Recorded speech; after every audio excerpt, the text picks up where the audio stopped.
Get this wet so the dust doesn't come out of it as bad. When you flake, dust comes up.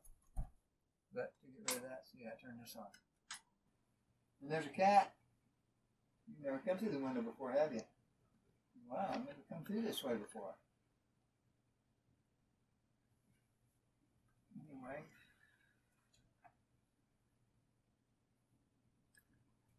Just like this.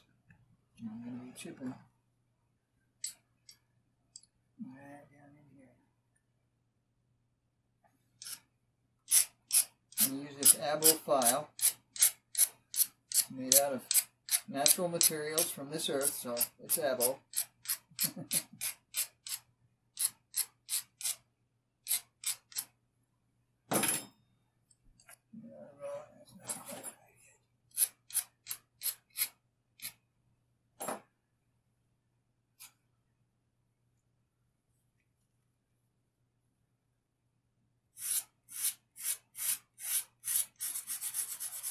Now, how wide would you say that platform is? This one,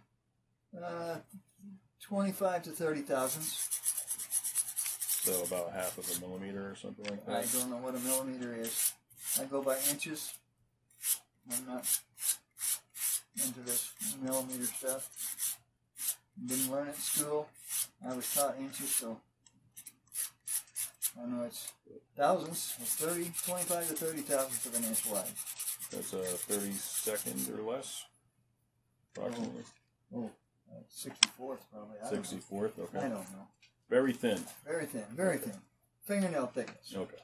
Yeah. And it's at what angle would you say is that bevel at? That's pretty steep, huh? Well, I think Waldorf came out with 43 degrees or something like that. But you see, it's not only degrees from this straight plane through there, it's got this curve too, so it looks like it's not quite right, but it is because of that curve. It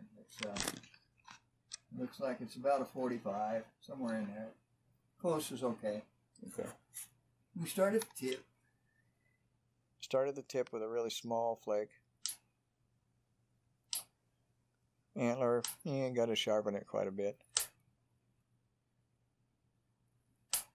Over and over, you know, it takes the tip of a good fresh antler is better than an old worn one, an old cracked up white one. I sand it, I grind it over to one side because the outside of the antler is the hardest part. You get into that pithy stuff in the middle, it don't work good. Gently sanding it with the 220 paper. That's a broke-in 220 paper, not a new one.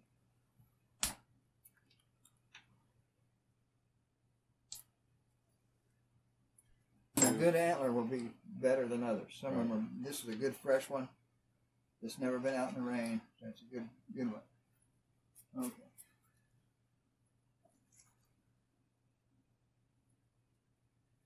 Every stone takes a different amount of abrading. The softness of the stone has to be coordinated with the width of the platform, the strength of the platform, and the hardness of the tool you're using. They all have to be balanced out. And through trial and error, you can do that, or I can tell you right here, you know, which is what I'm doing.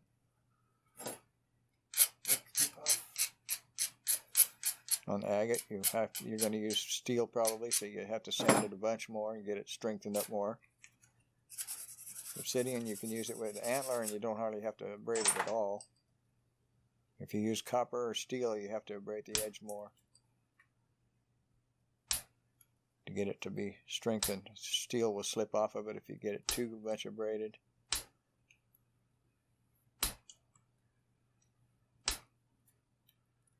You get the pressure against it, and then you snap it off. You don't just let the pressure keep building and snap the flake off.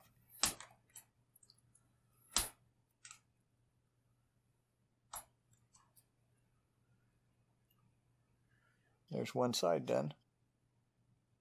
Successfully. All right. Wow. Check out that set of chips.